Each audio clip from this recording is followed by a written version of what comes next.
मेरा नाम Jack Williams है और मैं एक अमेरिकी पत्रकार हूँ। यह कहानी तब की है जब मैं जापान के एक छोटे से गांव के पास एक रहस्यमय जंगल की तहकीकात करने निकला था। यह जंगल सदियों से लोगों के बीच डर और रहस्य का प्रतीक रहा है और इस जंगल का नाम ओकिगाहरा जंगल है। इस जंगल को आत्माओं का जंगल भी कहा जाता है, जहाँ पर कई लोग अपने जीवन का अंत करने आते हैं। इसकी भयानक और डरावनी कहानियाँ सुनकर ही मेरी जिज्ञासा बढ़ गई और मैंने इस जंगल की सच्चाई जानने की ठान ली। जापान पहुंचने से पहले मैंने इस जंगल के बारे में जितनी जानकारी जुटाई उससे मेरे रोंगटे खड़े हो गए। स्थानीय लोग कहते थे कि वहां जाने वाले लोग कभी वापस नहीं आते और जो लौटते भी हैं उनके चेहरे पर अजीब सा खालीपन होता है, जैसे उन्होंने किसी अदृश्य शक्ति का सामना किया हो। जब मैं गांव पहुंचा तो वहां के लोग मुझे देखकर अजीब निगाहों से घूरने लगे। ऐसा लग रहा था जैसे मेरी उपस्थिति से उन्हें कोई अनहोनी का अंदेशा हो। मैंने गांव के एक छोटे से सराय में कमरा लिया और उस जगह के बारे में और जानकारी जुटाने की कोशिश की। सराय के मालिक एक बूढ़ा जापानी व्यक्ति मुझे जंगल के बारे में कोई भी जानकारी देने से कतराता रहा। उसने सिर्फ इतना कहा, अगर तुम वहां जाओगे तो वापस मत आना। मैंने उसकी चेतावनी को नज़रअंदाज कर दिया। मुझे लगा कि यह सिर्फ अंधविश्वास है और मेरे पास इसे उजागर करने का सबसे बड़ा मौका था। अगले दिन सुबह सुबह मैं जंगल की ओर रवाना हो गया। जंगल की ओर बढ़ते समय मुझे एक अजीब सी बेचैनी महसूस होने लगी। जैसे ही मैं घने पेड़ों के बीच पहुंचा, चारों ओर एक अजीब सी खामोशी थी। ऐसा लग रहा था जैसे वहां प्रकृति भी शांत हो गई हो, जैसे कुछ होने वाला हो। पेड़ों के बीच से छनती हल्की रोशनी, ठंडी हवा और सूखे पत्तों की सरसराहट, सब कुछ किसी भयानक दृश्य की ओर इशारा कर रहे थे। मेरा कैमरा और रिकॉर्डिंग उपकरण मेरे साथ थे और मैं हर अजीब सी आवाज़ और दृश्य को कैद करने की कोशिश कर रहा था। जंगल का रास्ता बहुत ही अजीब सा था। कभी ऐसा लगता कि मैं कहीं पहुंचने वाला हूं, लेकिन फिर अचानक से वही रास्ता कहीं गायब हो जाता। जैसे जैसे मैं अंदर घुसता गया, जंगल की रहस्यमयता और गहरी होती गई। जंगल के बीच में पहुंचते ही मैंने महसूस किया कि मेरी घड़ी बंद हो चुकी थी। मेरा फ़ोन भी काम नहीं कर रहा था। मुझे यह सब अजीब लगने लगा। मैं डर को नकारने की कोशिश कर रहा था, लेकिन सच कहूं तो उस पल मेरे दिल में डर समा चुका था। तभी मुझे अचानक एक बहुत ही धीमी मगर खौफनाक आवाज़ सुनाई दी। आवाज़ इतनी धीमी थी कि पहले मैंने सोचा कि शायद ये मेरा भ्रम हो, लेकिन फिर वह आवाज़ बार बार आने लगी, जैसे कोई मेरे ठीक पीछे खड़ा हो। मैंने हिम्मत जुटाई और पीछे मुड़कर देखा, लेकिन वहाँ कोई नहीं था। लेकिन वह आवाज़ अब भी मेरे कानों में गूंज रही थी। मैंने सोचा शायद हवा की सरसराहट हो या फिर कोई जानवर, पर जैसे ही मैंने कुछ कदम और आगे बढ़ाए, वह आवाज़ और तेज हो गई। अब तो यह साफ हो चुका था कि यह हवा नहीं थी, यह किसी जीव या अदृश्य शक्ति की आवाज़ थी जो मेरे आसपास मंडरा रही थी। मैंने तेजी से कैमरा उठाया और चारों ओर की रिकॉर्डिंग शुरू कर दी। अचानक मेरे कैमरे की स्क्रीन पर एक धुंधली सी आकृति दिखाई दी। मेरी धड़कनें रुक गई। वह आकृति किसी इंसान की नहीं थी, मगर चेहरा धुंधला और अजीब सा था। जैसे ही मैं उसे साफ करने की कोशिश कर रहा था, स्क्रीन अचानक बंद हो गई। मैं पूरी तरह से घबरा चुका था। मैंने वापस लौटने की कोशिश की, लेकिन अब रास्ता समझ नहीं आ रहा था। जैसे जंगल ने मुझे अपने जाल में फंसा लिया हो। हर तरफ पेड़ और अंधकार था। अब उस जंगल में सिर्फ मैं और वह अजीब सी आवाज़ थी। जंगल में भटकते भटकते मुझे कई घंटे बीत चुके थे। समय का कोई अंदाज़ा नहीं लग रहा था। एक पल के लिए मुझे महसूस हुआ कि मैंने शायद सही रास्ता पकड़ लिया, लेकिन तभी कुछ और भयानक घटित हुआ। मेरे सामने एक छोटा सा झरना दिखाई दिया और झरने के पास एक व्यक्ति बैठा हुआ था। मैंने राहत की सांस ली और सोचा कि शायद मुझे मदद मिल जाएगी। मैं उसके पास गया और धीरे से पूछा, क्या आप मेरी मदद कर सकते हैं? वह व्यक्ति बिना किसी प्रतिक्रिया के बैठा रहा। मैंने दोबारा पूछा, लेकिन उसने कोई जवाब नहीं दिया। धीरे धीरे मैंने उसके चेहरे की ओर देखा और जो मैंने देखा वह किसी बुरे सपने से कम नहीं था। उसके चेहरे पर कोई आंखें नहीं थी, बस खाली गड्ढे थे। उसका मुंह धीरे धीरे खुलने लगा, जैसे वह कुछ कहना चाहता हो, मगर वहां से कोई आवाज़ नहीं निकली। डर के मारे मैं तेजी से वहां से भागा। पीछे मुड़कर देखा तो वह व्यक्ति वहां से गायब हो चुका था, जैसे वहां पर वो कभी था ही नहीं। मेरी सांसें तेज हो गई और मैं महसूस कर सकता था कि कुछ बहुत भयानक होने वाला है। जैसे जैसे मैं जंगल की और भीतर घुसता गया, मुझे समझ नहीं आ रहा था कि मैं किस ओर जा रहा हूँ। समय का कोई अंदाज़ा नहीं था और मैं पूरी तरह से खो चुका था। लेकिन सबसे खौफनाक बात यह थी कि अब मुझे ऐसा लगने लगा कि मैं अकेला नहीं हूँ। हर कदम पर मुझे महसूस हो रहा था कि कोई मेरी परछाई की तरह मेरे पीछे पीछे चल रहा है। अब मैं इस जंगल से बाहर निकलने का रास्ता खोजने की कोशिश कर रहा था, मगर हर रास्ता कहीं ना कहीं ख़त्म हो जाता था। ऐसा लग रहा था जैसे यह जंगल किसी भयानक खेल का हिस्सा हो और मैं उसका शिकार। मैं जंगल के अंदर भटकता हुआ लगभग पागलपन की कगार तक पहुंच गया था। मुझे न दिन का पता था न रात का। हर ओर सिर्फ अंधेरा और डरावना सन्नाटा हुआ था। बीच बीच में सूखे पत्तों की आवाज़ मुझे और बेचैन कर देती। इस अजीब से खामोश जंगल में कदम रखते ही जैसे समय रुक गया था और अब ऐसा लग रहा था कि मैं कभी इस जगह से बाहर नहीं निकल पाऊंगा। हर तरफ वही आवाज़ें, वही सरसराहट। मेरे मन में अजीब से ख्याल आने लगे थे। क्या मैं किसी प्राचीन श्राप के चंगुल में फंस चुका हूँ? क्या इस जंगल में आने वाला हर व्यक्ति ऐसी ही भयावह अंत की ओर जाता है? तभी कुछ दूर मुझे एक पुरानी लकड़ी की झोंपड़ी दिखाई दी। झोंपड़ी का दरवाज़ा खुला हुआ था और उसकी खिड़कियों से हल्की हल्की रोशनी आ रही थी। एक पल के लिए मुझे लगा कि शायद वहाँ कोई इंसान है, शायद कोई बचे हुए लोग जो यहाँ शरण ले रहे हैं। मैं डरते सहमते कदमों से उस झोंपड़ी की ओर बढ़ा। जैसे ही मैं झोंपड़ी के पास पहुंचा, मैंने ध्यान से दरवाजे के बाहर खड़ी एक पुरानी खटिया देखी, जिस पर कोई बैठा हुआ था। उसका सर झुका हुआ था और वह कोई जापानी मंत्र जैसा कुछ बुदबुदा रहा था। उस समय मैंने सोचा कि वह कोई साधु होगा जो इस जंगल के रहस्य को समझता हो और शायद मुझे भी इस अजीब जगह से बाहर निकाल सके। मैंने धीरे से उसके पास जाकर कहा, मुझे मदद चाहिए, मैं यहाँ रास्ता भटक गया हूँ। उसने अचानक अपना सिर उठाया और उसकी आंखों में अजीब सा खालीपन था, जैसे किसी मृत शरीर में जान आ गई हो। उसकी आंखों में एक अनकहा दर्द और भयानक डर छिपा हुआ था।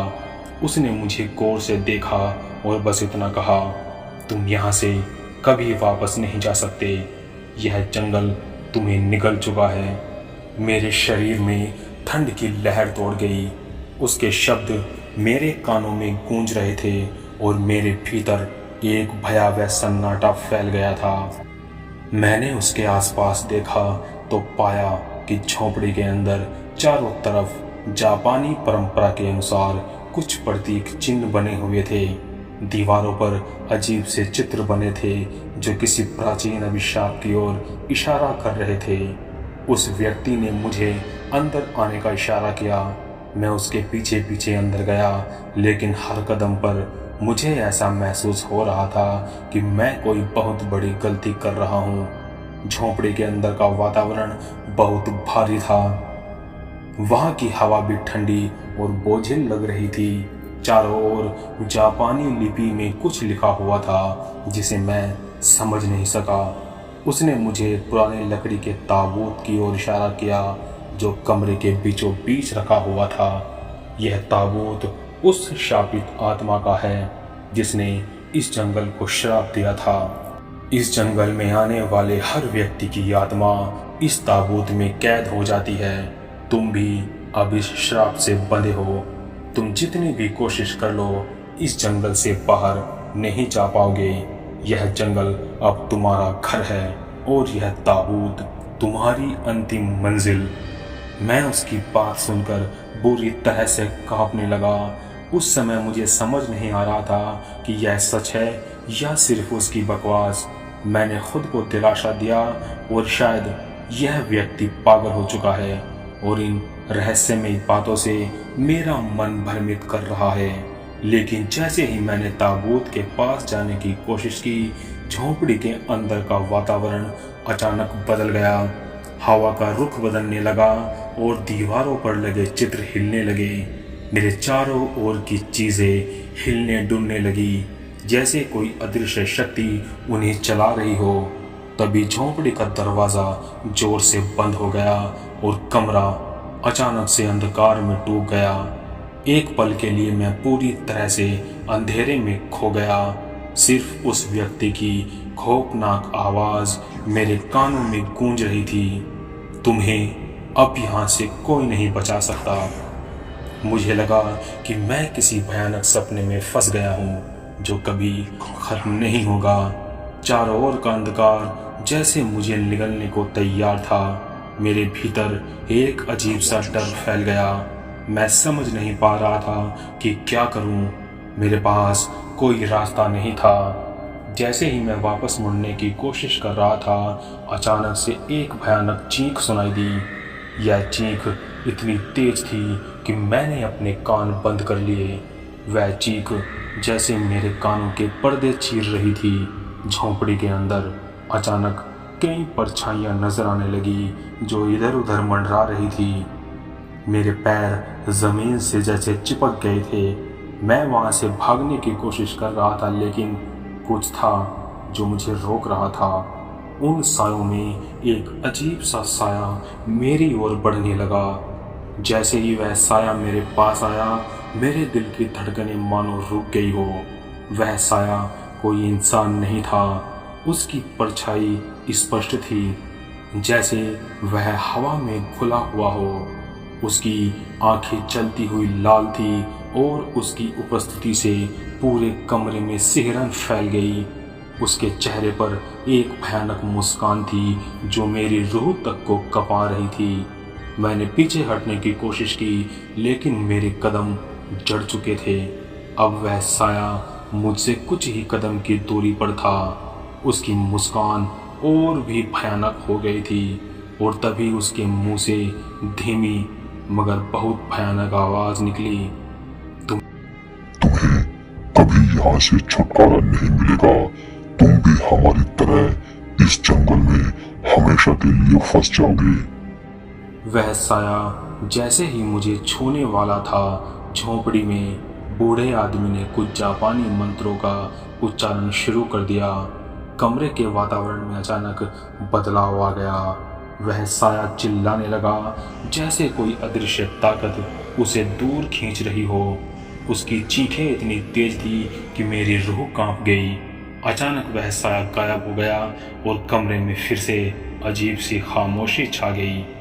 बूढ़ा व्यक्ति थका हुआ दिखाई दिया, जैसे उसने अपनी सारी ताकत लगा दी हो। वह मेरे पास आया और बोला, यह सिर्फ शुरुआत है। तुमने इस जंगल को छेड़ दिया है और अब यह जंगल तुम्हें कभी वापस नहीं जाने देगा। मैं बुरी तरह से डर चुका था। अब मुझे समझ आ चुका था कि यह जंगल सिर्फ एक सामान्य जंगल नहीं था, बल्कि यहाँ कुछ अदृश्य ताकतें थी जो इसे नियंत्रित करती थी। मैं झोपड़ी से बाहर भागने की कोशिश करने लगा, लेकिन उस बूढ़े व्यक्ति ने मेरा हाथ पकड़ लिया और मुझे धीरे से कहा, तुम इस जंगल से भाग नहीं सकते। तुम जितनी कोशिश करोगे यह उतना ही तुम्हें अपने अंदर खींचेगा। मैंने उसकी बातों पर ध्यान नहीं दिया और भागता हुआ बाहर निकल गया। बाहर का दृश्य और भी भयावह था। अब जंगल की खामोशी में अजीब सी सरसराहट थी, जैसे पेड़ खुद आपस में बातें कर रहे हो। चारों ओर घना अंधकार फैला हुआ था और हर दिशा में सिर्फ डर का एहसास हो रहा था। जैसे ही मैं आगे बढ़ा, मुझे लगा कि पेड़ मेरे चारों ओर घूमने लगे हैं। हर दिशा एक जैसी लगने लगी। यह वही जगह थी जहां मैंने शुरू किया था, लेकिन अब यह जंगल जैसे किसी भूल भुलैया में बदल गया था। मैं बार बार एक ही जगह पहुंच रहा था। हर बार मुझे ऐसा लगता कि मैं बाहर निकलने वाला हूं। हर बार वही पेड़, वही पत्थर और वही डरावनी खामोशी। भटकते भटकते मुझे अब ऐसा लगने लगा था कि कोई मेरे पीछे चल रहा है। हर बार जब मैं मुड़कर देखता तो वहां कोई नहीं होता, मगर मेरे कदमों के साथ साथ एक जोड़ी कदमों की आवाज सुनाई दे रही थी। मेरी हिम्मत अब जवाब दे रही थी। मेरा शरीर थक चुका था और मेरे पास अब कोई भी साधन नहीं था। तभी अचानक मेरे पीछे से किसी के हंसने की आवाज आई। यह आवाज बेहद डरावनी और अजीब थी। मैंने तेजी से मुड़कर देखा, लेकिन वहां कोई नहीं था। अब मुझे साफ महसूस हो रहा था कि इस जंगल में मैं अकेला नहीं हूँ। कुछ था जो मेरे साथ खेल रहा था, मुझे डराने और मेरी मानसिक स्थिति को तोड़ने की कोशिश कर रहा था। कि मैंने खुद को शांत रखने की कोशिश की और अपनी सांसें सामान्य करने लगा, लेकिन वह हंसी बार बार गूंजने लगी। यह कोई इंसानी हंसी नहीं थी, यह ऐसी हंसी थी जो किसी बेहद प्राचीन और शैतानी ताकत की थी। अब मेरा सामना उस शक्ति से हो रहा था जो इस जंगल के हर कोने में बसी थी। मैं अब थक चुका था, लेकिन आगे बढ़ने के अलावा मेरे पास कोई और रास्ता नहीं था। चलते चलते मुझे एक छोटी सी झील दिखाई दी, जिसके किनारों पर कई पेड़ लगे हुए थे। इन पेड़ों पर पुराने समय के कपड़े लटके हुए थे, जैसे किसी ने यहाँ पर अंतिम यात्रा की हो। यह दृश्य देखने में बहुत ही भयानक था। झील के पास पहुंचकर मैंने पानी में झांक कर देखा। मेरे चेहरे की परछाई पानी में साफ दिखाई दे रही थी, लेकिन तभी मेरे पीछे से कुछ परछाइयाँ पानी में उभरने लगी। वे परछाइयाँ किसी मृत आत्माओं की थी। उनके चेहरों पर दर्द और पीड़ा के भाव थे। उनकी आंखें मुझ पर टिकी हुई थी, जैसे मैं उनका अगला शिकार बनने वाला हूँ। उनके हाथ पानी से बाहर निकलने लगे, जैसे वे मुझे अपनी ओर खींचना चाह रहे हों। मैं तेजी से पीछे हट गया और तब मुझे एहसास हुआ कि यह जगह आत्माओं की थी जो इस जंगल में आए थे। उनकी आत्माएं अब इस जगह पर भटक रही थी और मैं भी जल्द ही उनमें से एक बनने वाला था। मैं अब पूरी तरह से निराश हो चुका था। मुझे लगने लगा था कि मैं कभी भी इस जंगल से बाहर नहीं निकल पाऊंगा।